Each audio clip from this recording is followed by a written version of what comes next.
Hoje a gente vai conversar um pouquinho, né, sobre um tema ligado à segurança na execução do asana. E eu tenho me dedicado, né, a estudar, a experimentar, lapidar, refinar, fazer um verdadeiro laboratório sobre essa experiência, sobre essa perspectiva, porque eu tenho visto que esse é um tema que traz uma inquietação para muitos instrutores de yoga, tá? Então, a gente vai conversar sobre um dos aspectos relacionados à segurança e que tem a ver com um aspecto prático, tá? O que é que o instrutor, o que é que o praticante de yoga pode fazer em relação à prática para torná-la mais segura? E eu trago um conceito, né, que eu aprendi há alguns anos e que eu aplico muito, eu gosto muito desse conceito, acho extremamente útil. E esse conceito eu vou trazer para vocês hoje, para a gente conversar sobre isso, para a gente refinar essa ideia, né, do que a gente pode, do que a gente deve, do que a gente não deve fazer quando o tema é segurança e quando a gente pensa em não só em segurança para aquele aluno não se lesionar, mas um aspecto da segurança também, como tornar aquela experiência acessível para todas as pessoas.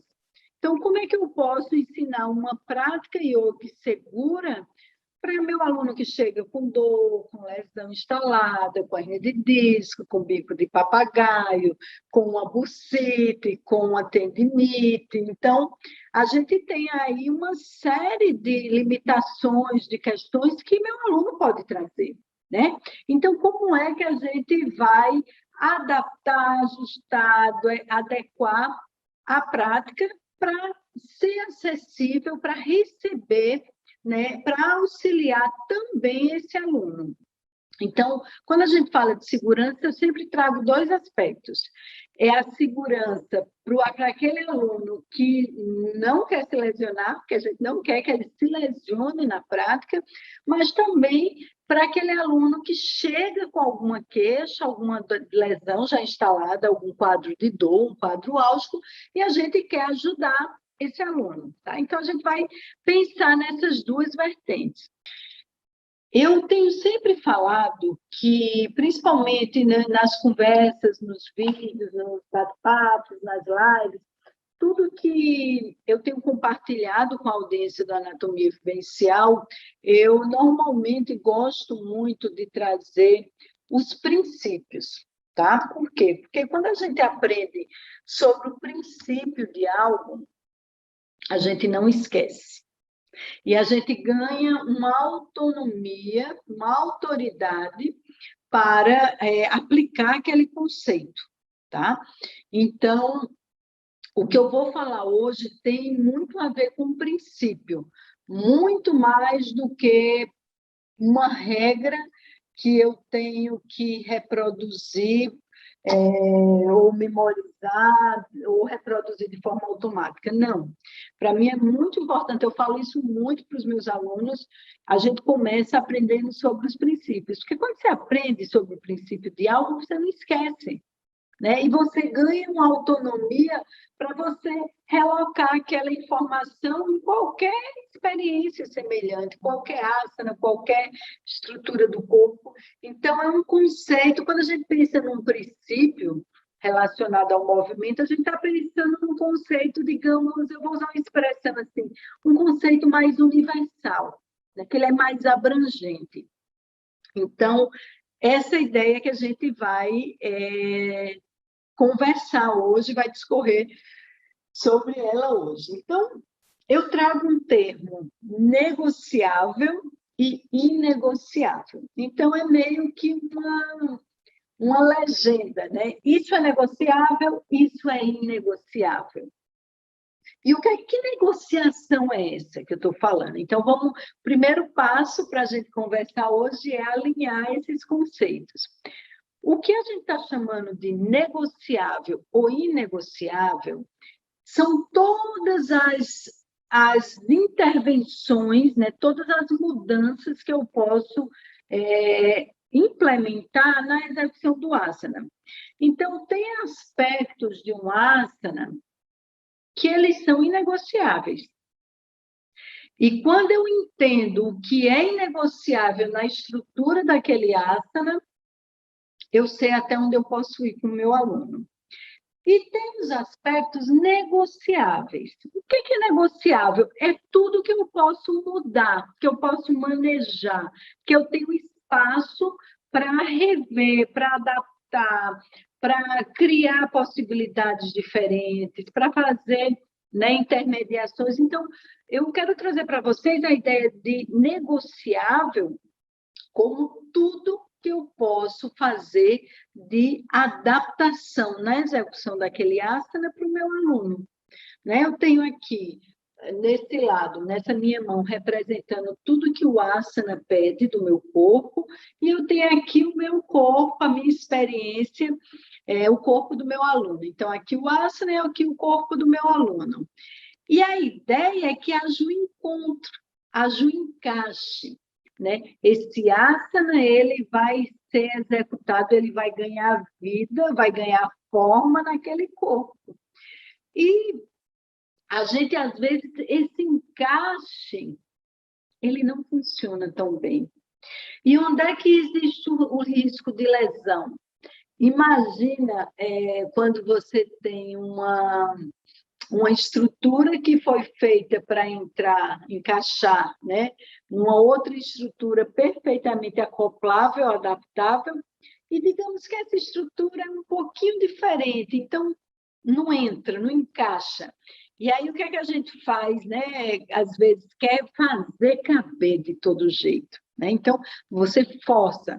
E quando você força, se for uma peça, por exemplo, você pode quebrar uma peça, né? Então, a lesão também vem desse pensamento. O encontro do asana com o corpo do meu aluno, ele não está acontecendo de uma forma tão fácil. Esse corpo não está tão disponível para essa experiência. E aí, qual é o papel do instrutor? Né? E um instrutor que tenha esse olhar refinado, essa maturidade, esse conhecimento sobre como o corpo funciona. Né? É dar, exatamente, criar um contexto seguro, criar um ajuste, uma adaptação, modelar esse encontro e fazer com que ele aconteça.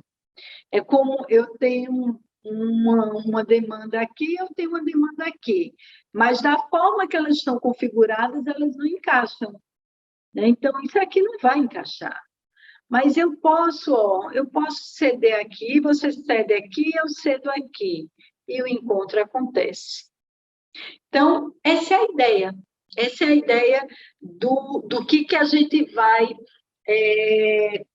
ajustar, adequar, adaptar, para que esse encontro entre o corpo do meu aluno e o asana aconteça.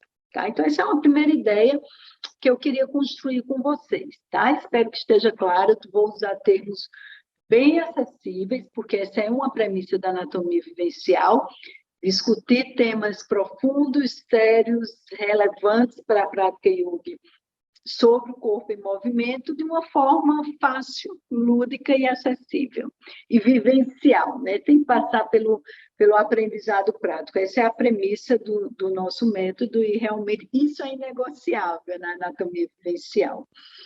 Então, vamos lá.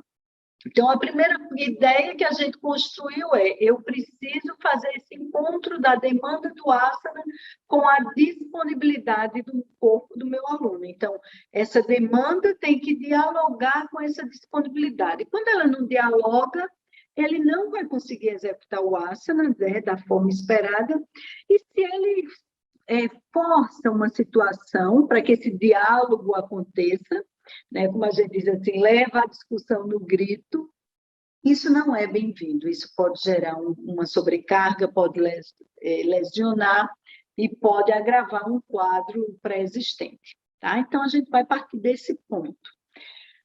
Quando a gente olha para o asana, a gente tem alguns passos. Inclusive, na metodologia anatomia vivencial, um dos pilares que eu ensino para os meus alunos que a gente chama desvendando os asanas. E para desvendar esses asanas, o que é desvendar? É descobrir, é explorar, é aprender, é refinar o olhar sobre, é praticar, é experimentar, é preparar-se para, é fazer adaptação, é fazer ajuste, é fazer essa sinergia, esse encontro, esse diálogo acontecer. Nesse desvendar do asana, eu estruturei um passo a passo. Né? Então, eu tenho, dentro da metodologia, nós utilizamos um passo a passo. E, para isso, a gente utiliza um protocolo, né, que foi batizado de protocolo de análise da eficiência da execução do asana. Por que a gente escolheu eficiência? Porque a gente trabalha com a ideia de que gera potência, de que tem um resultado e que tem um menos desgaste, menos gasto energético e menos risco. Isso é algo efetivamente potente. Então, nós temos esse protocolo da anatomia vivencial que eu ensino aos meus alunos o passo a passo, e dentro desse protocolo eu quero compartilhar com você agora uma ideia que a gente trabalha nesse protocolo. Uma delas, que quando eu olho para um asana, eu começo a identificar quais são as demandas daquele asana. E aí a gente está fazendo um recorte mesmo para demandas físicas, tá, gente? A gente está pensando mesmo no aspecto biomecânico, cinesiológico, de força, de tônus, de tensão, de alcance no espaço, de uma configuração do corpo durante a execução do asana. Então, eu sempre gosto, né? Quem me acompanha, quem me conhece, já é uma frase assim que vocês podem até associar, essa fala é de Germânia, assim, asana é uma prática psicofísica. Eu sempre reforço isso, porque eu acho que é muito importante a gente reforçar. Mas agora, deliberadamente, a gente vai fazer um recorte para o aspecto físico, porque vou estar falando muito de adaptação dentro dessa ótica mais física, mais biomecânica. Então, quando eu penso na demanda daquele asana, eu preciso entender onde estão os maiores desafios. Eu sempre digo para os meus alunos, quer descobrir o desafio de um asana? Pensa no aluno iniciante executando essa postura. Como é que ele vai se relacionar? Como é que esse encontro vai acontecer? Né? Então, ter essa referência do seu aluno iniciante, do aluno que chega com limitações, com dores, isso vai ser bem útil. Né? Então, pensar nesse desafio é pensar nesse aluno. Tá? Então, esse é um primeiro ponto. O segundo ponto é que a gente vai trabalhar com a perspectiva de que o que é negociável é tudo que eu puder alterar na execução do asana, mas eu posso fazer isso se eu seguir uma premissa, que essa premissa é inegociável, é o jogo das palavras dentro do conceito né, que a gente está trazendo. Então, o que é inegociável? O que é inegociável é tudo que coloque a segurança da execução do asana em risco. Então, o que é que eu chamo de inegociável no asana? São todas as intervenções que eu vou fazer, e daqui a pouco eu falo de alguns casos práticos, eu acho que isso vai ficar bem claro para você que está me assistindo, vai ficar menos abstrato, vou trazer exemplos práticos para a gente analisar junto. Então, tudo que é inegociável é tudo aquilo que, se eu mexer, se eu fizer uma intervenção, eu estou comprometendo a segurança da execução desse asana. Então, nada, né, que eu vá fazer, que coloque, que gere uma sobrecarga na estrutura muscular, na estrutura articular, nos discos, nas raízes nervosas, enfim, tudo que eu coloque essa estrutura em risco ou sobrecarga, e que isso possa criar um cenário que adoece, um cenário de lesão, isso é inegociável. Esse aspecto eu também trabalho na anatomia vivencial, a gente passa pelos principais asanas, categorizando em grupos para entender quais são as demandas de cada grupo, e em cada grupo a gente vai setorizando. Olha, esse asana tem, né, o ponto de interseção, por ser desse grupo, tem essa demanda aqui, mas ela tem essa especificidade porque se as pernas estavam numa determinada posição, isso aqui mudou. Então, eu vou trabalhando com os meus alunos, e isso eu acho um modelo bem rico, e tem funcionado, tem dado muito certo, que é essa ideia de você olha para o que está acontecendo e você começa a fazer inferências, fazer análises, fazer leituras daquilo que se revela ali, daquilo que se manifesta na execução do asana. Então, a gente aprende que tem aspectos que não são negociáveis. E tem um outro conceito dentro desse pensamento que eu também ensino para os meus alunos, que eu quero compartilhar com você agora, existe uma relação centro do corpo e periferia. E nas minhas análises, nos meus estudos ao longo desses últimos 13 anos, aplicando anatomia vivencial exclusivamente nesse universo do yoga, seja para instrutores, seja para praticantes, mas eu realmente, nesses últimos 13 anos, tenho focado essa pesquisa, focado essa investigação, esses estudos para o yoga. Nesses últimos 13 anos, uma coisa, eu quero compartilhar com você agora uma constatação dessa experimentação e desse laboratório, dessa observação. É que, via de regra, né, presta bem atenção, que isso você vai poder aplicar amanhã para o seu aluno.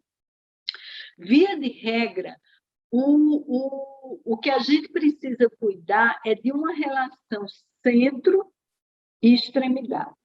E eu tenho uma máxima também que os meus alunos assim, também já lembram, e já associam, e já sabem, né, do que eu estou falando, que a gente discute muito nos nossos treinamentos,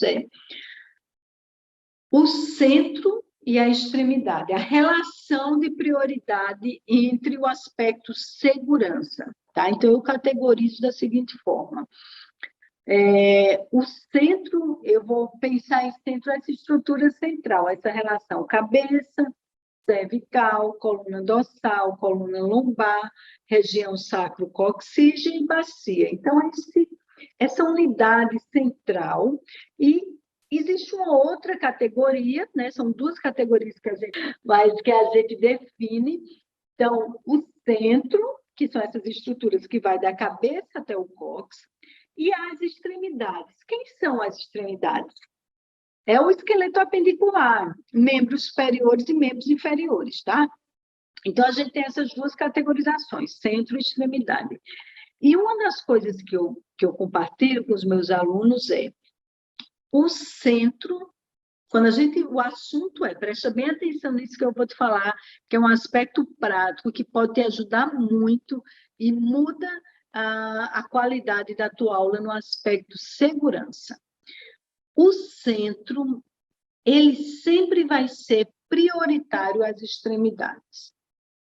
Então, esse eixo central é o primeiro local para onde eu vou olhar quando eu estou construindo esse asana. O que eu queria reforçar aqui não é pensar assim, então eu construo o asana da bacia, mas eu aprendi que determinado asana eu construo do pé. Não é isso, você pode construir do pé, mas quando você for fazer a sua investigação, preste bem atenção nisso que eu vou te falar. Quando o assunto é segurança na execução do asana, quando você for olhar para as relações do corpo, como é que essas diferentes partes estão dialogando, e você quer descobrir se há segurança ali, dentro da forma como o seu aluno está executando o asana, eu te aconselho a usar esse conceito que eu estou te passando, centro e extremidade. O que eu chamo de centro, o que vai da cabeça até a bacia, essas estruturas que estão na linha central do corpo. O que é que eu chamo de extremidade? Esqueleto apendicular, extremidade, está fora, né? Então, membros superiores e membros inferiores. Em relação à segurança, a orientação que eu te dou é: olha sempre para o centro. E eu vou agora fazer uma breve explicação e eu vou te dar as razões, né? Eu vou te dar o porquê desse critério que eu estou encorajando você a utilizar. O que é que acontece? Muitas vezes, quando a gente constrói um asana, o centro do corpo, ele não está tão disponível. E muitas vezes, o nosso aluno, o corpo dele, né, a inteligência da organização desse corpo, o que é que ele faz? Ele vai buscar onde está livre, tá? Então, ele vai para as extremidades. Vou dar alguns exemplos aqui. Quando eu faço Paschimottanasana, Janushirasana, né? Qual a primeira ideia que vem para você? Primeira ideia é que a gente está sentado no chão.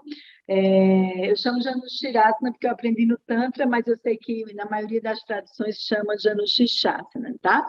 Que é a postura da cabeça no joelho. Então, seja Paschimottanasana, seja Janushirasana, o que é que a gente vê? É uma postura, são posturas que levam o tronco à frente. E quando ele leva o tronco à frente, tem uma série de demandas que tem que acontecer ali no centro para o tronco poder descer. E, às vezes, essa demanda não acontece. Então, por isso que um dos pilares do protocolo de análise dos asanas que eu ensino para os meus alunos é: vamos analisar quais são as demandas de cada parte do corpo nesse asana. Quando eu falo dessas demandas, é o que eu espero, né? Então, vou dar uma ilustração maior, vou dar uma explicação mais ampla aqui para trazer mais clareza para você. Quando eu levo o tronco à frente, o que é que eu espero? Eu espero que a partir da coxa femoral, a partir desse encaixe bola-soquete, cabeça do fêmur com acetábulo, minha pelve, eu estou com as pernas estiradas, então, partindo, né, a referência da posição de pé, quando eu sento no chão, já tem um nível de flexão do quadril, né? Essa dobradiça do quadril, ela já se dobrou um pouco, né? Porque senão ela estaria totalmente aberta aqui quando eu estou em pé. Então, ela já se fecha um pouquinho. E qual é a ideia, né? Imagina que essa minha mão são minhas pernas, apoiadas no chão, e essa mão aqui é minha coluna. O que é que eu quero com a parte final de Paschimottanasana? Esse encontro, eu me dobro, né? Quem é que vai fazer esse papel de dobradiça? Quem é que eu estou representando aqui? A ponta dos meus dedos com o punho. Articulação do quadril. Articulação coxofemoral. Então, é a partir dessa dobradiça, ó, repetindo, essa mão minha aqui, que está na horizontal, representa minhas pernas. Bom, eu estou simulando aqui com minhas mãos um bonequinho fazendo Paschimottanasana. Minha mão aqui são as pernas dele, essa mão aqui que está na vertical é o tronco, cabeça, bacia. E ele vai, ó, dobrar o tronco sobre as pernas, tá? Então, qual é o princípio? O que é que acontece no centro, nessa postura? Essa dobradiça do quadril, tá? Quando a gente estuda as estruturas, tem um outro passo na anatomia facial que a gente estuda, que é a alfabetização anatômica, né? Por que eu chamo de alfabetização? Porque é isso, é o passo a passo. E nessa alfabetização, a gente estuda essa relação de estudar as estruturas como um alfabeto, né? Então, a gente estuda as estruturas individualmente, conhece suas principais referências, ossos, músculos, articulações, estruturas articulares, tecido conjuntivo. Então, quando a gente estuda a articulação do quadril, a gente descobre que ela funciona em 3 planos, fazendo 6 tipos de movimentos. Então, ela está aqui, ó, pronta para fazer isso. Só que quando ela faz isso, eu tenho, por exemplo, a asa do ilíaco vai para frente e o isquio vai para trás. Esses termos a gente vai e fala bastante durante os nossos treinamentos para meu aluno é bem familiarizado, né? Tem aluno que diz assim: nossa, Germana, Agora, minha vida mudou depois que eu descobri os meus isquios. Eu lembro de uma aluna que dizia assim, nossa, dirigir agora... Eu lembro do relato dela, quando ela dizia, Germana, toda vez que eu andava, dirigia de carro, eu sentia muita dor. Isso era muito incômodo, e eu gostava muito de dirigir. Mas depois que eu descobri, que eu aprendi como ativar os isquios, minha relação mudou. E eu lembro da expressão dela, assim, do rosto, com alegria, dizendo, olha, quando eu sento agora para dirigir, cresce, minha coluna cresce, meus discos estão lá, meus pés, né? Meus pés estão no encosto, e eu estou lá, ó, dirigindo, faceiro, olhando o cenário. Então, partindo dessa ideia, né, de que o isquio e a asa do ilíaco, essa asa aqui, né, que se a gente for colocar a mão aqui na bacia, a gente vai pegar essa asa do ilíaco. A ideia de usar essa dobradiça é que a asa do ilíaco vem para frente, vem em direção à coxa. Mas é como eu falo para o meu aluno, quando a gente estuda o osso do quadril, a gente descobre que ele é começar essa peça aqui. Claro, ele não tem esse formato, mas eu vou usar uma metáfora. Ele tem uma parte superior, ele tem a asa do ilíaco, ele tem o isquio, e ele tem uma pecinha aqui que é o pubis, tá? Quando eu dobro, né, essa extremidade, quando ela desce, o que acontece com essa extremidade? Ela sobe. Então, imagine que isso aqui é o osso do quadril. Vou fazer de novo o meu desenho com as mãos, tá, gente? Vamos usar aí a nossa imaginação, nosso cérebro gosta de imaginar. Então, muito prazer, aqui são as pernas do meu aluno e aqui é a minha coluna. Aqui é a minha coluna, tá? Essa mão é minha coluna. E aqui eu vou agora fazer um super zoom e aqui está o osso do quadril do meu aluno. Aqui no acetábulo, nesse encaixe, está aqui a cabeça do fêmur, representada por esses dedos, encaixando aqui, tá? O que foi que eu disse para você que Paschimottanasana Montanasana acontece? O tronco desce. Só que agora esse lápis não é um tronco, esse lápis é um osso do quadril. Aqui está a asa do ilíaco, aqui está o isquio. Estamos aqui sentada. Imagina que essa coluna ficou gigante, e esse lápis todo, a gente fez um super zoom nesse corpo. E esse lápis vai descer. Olha a asa do ilíaco está aqui, tá, gente? Isso não é uma caneta, isso é asa do ilíaco, não é a ponta da caneta, isso é isquio. A asa do ilíaco desceu, isquio subiu. Eu não posso chegar, esse lápis, eu não posso chegar e dizer, agora eu vou dobrar esse lápis. Só se eu quebrar, mas ele não é modelável assim. Mesma coisa é o osso do quadril. Se a asa desce, o isquio sobe. Mas tem músculos aqui, tem grupos musculares que vão oferecer resistência. Tem encurtamento, tem rigidez, tem tensão, tem sobrecarga. E tem alguns músculos que dizem, não estou afim de entrar nesse jogo, não vou liberar. Eu vou segurar, vou deixar aqui meu isquio ali coladinho comigo, de refém, né? Ele não vai sair daqui. E eu não quero mudar, eu não quero sair da minha zona de conforto. Eu não falei que é uma peça única só? Se isquio não vai para cima, vocês acham que a asa do ilíaco vai sozinha? Não vai, né? É uma peça só. É isso aqui que eu quero. Invariavelmente, se um desce, o outro sobe. Só se eu quebrasse, né? Mas ela não é modelável, então eu não vou descer. Quando eu não desço, o meu aluno faz aquilo, aquele murrinho aqui. Aí isso vem sobrecarga para a lombar, né? Tem toda uma discussão que a gente faz em cima de Paschimottanasana. Então, a coluna, ela fica assim, como um C. É aquele aluno que entra na postura e fica assim. E aí, a gente começa a ver alguns aspectos que a gente encontra na descida, que a nossa coluna fica como um morrinho. Você já viu o aluno quando está aprendendo Paschimottanasana, se ele tem muito encurtamento na cadeia posterior? Vocês sentem que ele fica meio assim? A coluna dele faz isso?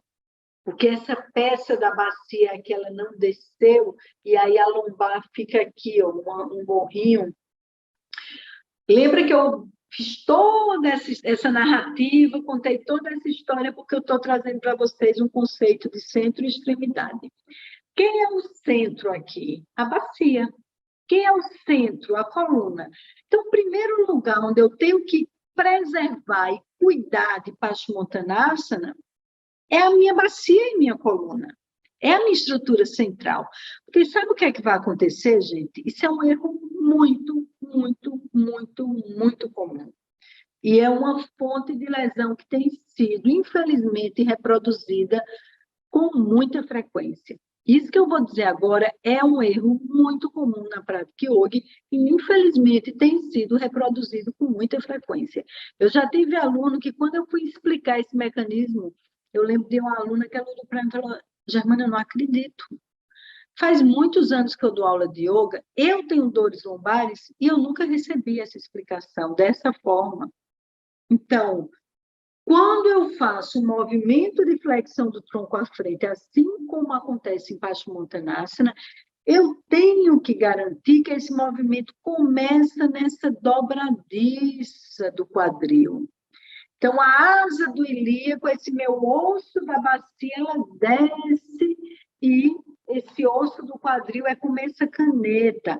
Asa, isquio. Asa desce, isquio sobe. Isquio desce, asa sobe. Isso aqui. Então, quando eu faço uma flexão do tronco, a asa tem que descer e o isquio tem que subir. Tá? E aí, o aluno vai, e o isquio não é liberado, e a asa fica lá em cima, e a lombar fica presa, aumenta a tensão ali na lombar, chega um aumento de força ali na lombar. Aí, o que é que meu aluno faz? O centro não está liberado. Para onde é que eu vou fugir? Eu vou fugir para a extremidade. Aí você vê aquele aluno que está com a coluna aqui, aquele morro na coluna, a cabeça afunda e os ombros fazem isso aqui. E aí você vê o aluno querendo tocar no pé de todo jeito, até porque quando ele aprendeu sobre Paschimottanasana, a imagem que ficou para ele é mão no pé. Então, ele registra aquilo, o cérebro dele registra mão no pé. O registro, eu fico pensando, se a gente ensinasse que Paschimottanasana é o asana da dobradiça do quadril. Se o mais importante fosse dobrar o quadril e não tocar a mão no pé. Me veio esse insight agora. Talvez, gente, talvez, se a gente pudesse efetivamente trazer um nível de clareza, um nível de consciência para o meu aluno, mostrando para ele uma outra perspectiva, eu tenho uma hipótese, talvez ele muito mais rápido ele acessasse a informação correta. Então, instrutores que estão me assistindo, pensem nisso. A sua condução, a ênfase que você dá no asana, ela pode ajudar o seu aluno a avançar com segurança ou não. Por isso que você tem que ter clareza de como o corpo funciona, quais são as alavancas corretas, quais são os pontos que a gente deve dar ênfase, para que a sua condução ajude o seu aluno a ir numa direção correta e segura. Então, eu trago o exemplo de Paschimottanasana. Talvez se a gente trouxesse para o nosso aluno que muito mais importante do que tocar a mão no pé é acessar essa dobradiça, tudo mudaria. Né? Então, deixo essa reflexão para você pensar sobre isso. E o ponto é a extremidade tocar, né? O encontro das extremidades, ela não é um evento em si, no sentido de eu vou focar na mão que encontra o pé. Não. O que esse asana me mostra é que esse encontro da mão no pé, ele só aconteceu como uma consequência do centro. Então, esse princípio que eu estou falando, gente, para você, vale para Paschimottanasana, vale para Uttanasana, vale para, mesmo Uttanasana ser uma postura de equilíbrio, também vale essa ideia de como eu organizo o centro e a extremidade. Vale para Janushishasana, vale para Pustrasana, né? Então, quando eu estou lá querendo tocar minha mão no pé, vale para o arco, né? Para Dhanurasana. Então, sempre que houver encontro de extremidade, pergunte-se, esse encontro, ele é abençoado pelo centro? Ele está sob as bênçãos do centro? Ele tem, né, dando sustentação a ele, ou propiciando que ele aconteça, uma organização do centro ou não? Se não tem, de fato, não é isso que a gente quer. Então, o que é negociável no asana é tudo que eu puder adaptar para tornar a prática fácil, acessível, a demanda do asana e a disposição do meu o corpo do meu aluno. Lembra desse exemplo que eu trouxe? E a minha habilidade, eu, enquanto instrutor, um bom instrutor, gente, ele precisa, é inadmissível um instrutor de yoga que não conheça sobre o corpo em movimento.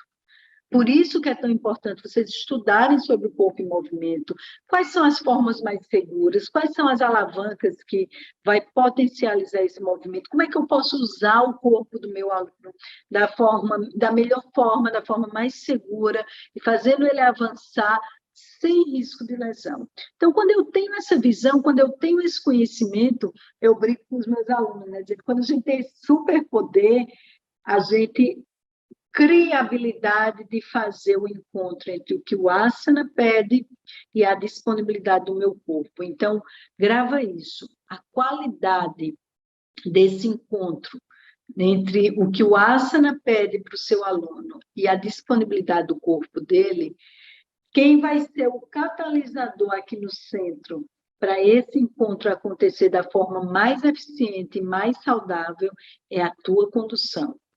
É a forma como você vai conduzir o teu aluno. É a tua habilidade de acessar as chaves, os pontos, os engates corretos. Então, pensa nisso. Por que você precisa aprender sobre o corpo em movimento? Para que você se torne uma pessoa mais hábil, mais habilitada, mais capaz de fazer esse encontro acontecer. O que o asana pede e o que o corpo do meu aluno está disponível. E eu vou construir esse encontro, tá? Bom, voltando para o negociável e inegociável. Então, o primeiro princípio que eu falei foi essa relação.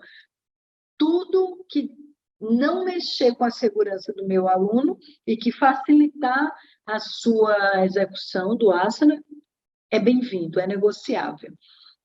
O que é inegociável, tudo que mexa com a segurança do meu aluno.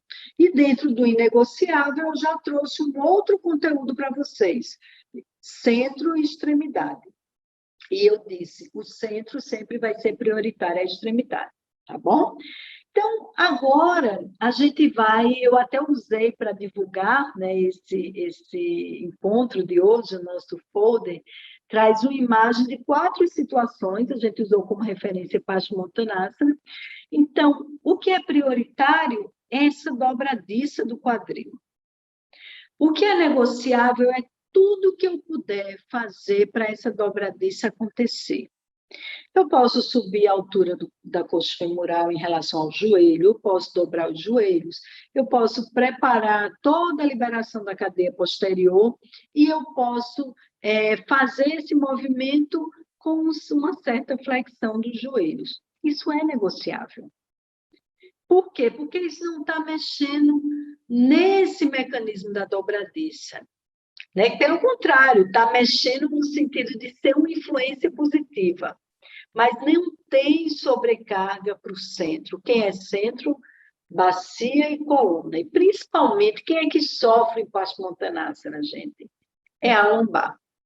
A lombar deveria ser, assim, o nosso foco de proteção, né, contra essas posturas de levar o tronco à frente com uma sobrecarga por diversos fatores, dentre eles o principal, a não liberação da cadeia posterior. Então, tudo isso é negociável. O que é inegociável é o inverter a prioridade e dizer: o mais importante é eu tocar as mãos no pé de todo jeito.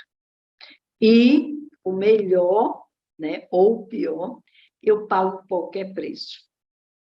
Esse pago qualquer preço nunca deveria ser dito na execução do asana em relação à segurança do nosso corpo. Tá? Então, lembra disso, encontro entre extremidades, encontro de mão e pé, ele não pode estar dissociado do centro. Lembra disso, encontro de mão e pé na execução de um asana, ele acontece porque ele tem as bênçãos do centro do corpo, tá? Ele não acontece por um contexto de esforço que gera sobrecarga, que gera sofrimento. Eu não preciso chegar no pé a qualquer preço. Essa não é a lógica do caminho yogi. O caminho yogi, ele nos dá a capacidade, né? A gente cria a habilidade de mergulhar profundo, de se autotransformar, de acessar a nossa potência interna, de acessar a nossa inteligência e de trilhar esse caminho de autotransformação e autolapidação. Então, quando a gente fala autotransformação, autolapidação, gente, isso vai reverberando em vários níveis, né? Em várias camadas da mente, em vários coxas. Então, isso tem que valer também para o nosso corpo, né, denso, para o nosso corpo físico, para os nossos ossos, músculos, articulações, tecido conjuntivo, fáscias, tem que valer, tá? Então, o que é inegociável é tudo que coloca em risco, tudo que gera sobrecarga a estruturas do corpo que deveriam ser preservadas. A gente tem eu quero só para fechar, trazer uma outra observação, que quando a gente pensa em extremidade, se estabelece também uma relação muito direta quando eu penso nos apoios. Então, eu tenho asanas que a gente vai pensar nos pés se relacionando com o chão, nas mãos se relacionando com o chão, ou nas mãos se relacionando com o espaço. Isso também muda a relação centro-extremidade. Mas isso é assunto para uma outra conversa, um outro bate-papo. Para mim, hoje, o mais importante de te comunicar nesse encontro, né, e que você pode levar amanhã para a sua aula, é começar a treinar, a refinar a sua capacidade de observação a partir dessa perspectiva. Né? Como é que o centro e as extremidades estão se relacionando? O que eu vou propor de adaptação, de ajuste para esse asana? Como é que essa minha intervenção vai atuar nessas forças, né? Então, vou dar um exemplo também que é bem característico, Trikonasana. Eu vou inclinar nesse plano frontal, eu tenho toda uma abertura dessa cadeia lateral, nessa rota que miofascial da lateral do meu corpo, e eu vou botar na cabeça que Trikonasana é inclinar para o lado e levar a mão para o chão, levar a mão para o pé, e eu pago qualquer preço para isso. Mas se essa cadeia não está liberada, eu vou começar a colapsar, porque eu vou criar um atalho.